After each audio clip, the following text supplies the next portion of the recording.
Allez, c'est parti, on y va. Tour de France du BTP, jour 2, Cap à Mérignac. Rendez-vous au centre de recherche de Vinci Construction pour comprendre le cycle de vie des enrobés. Allez, viens, je t'emmène. Je m'appelle Basile, j'ai 26 ans, je suis technicien de laboratoire dans la section enrobés et chaussées au centre de recherche ici à Mérignac. Du coup, mon métier, c'est de réaliser des formulations d'enrobés bitumineux. Je vais fabriquer de l'enrobé dans un malaxeur et ensuite, je vais me servir de cet enrobé-là pour faire tout un panel de tests, tester plein de choses, et de l'arrachement superficiel par exemple, une aptitude au compactage, de la résistance au trafic aussi, on peut mesurer de l'étanchéité aussi par exemple, de la perméabilité, ensuite évaluer l'enrobé.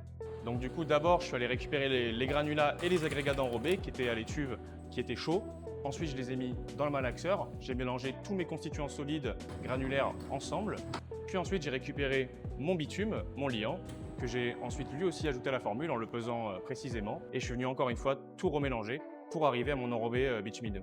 Donc ce que j'ai fait, c'est que j'ai mélangé les différents constituants de la formule qui étaient chauffés eux-mêmes à la température de fabrication. Ici, c'était 140 degrés, c'était vraiment une formule abaissée en température. On est venu tout mélanger au final pour sortir un enrobé, le produit fini, qu'on va utiliser ensuite pour notre essai.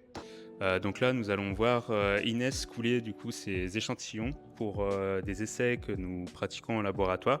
Donc elle coule là actuellement donc, des pastilles de liant bitumineux qu'on va analyser à l'aide d'un rhéomètre juste après. On va venir caractériser des propriétés physico-chimiques de ces bitumes qui nous aident à l'optimisation de nos formulations d'enrobés bitumineux.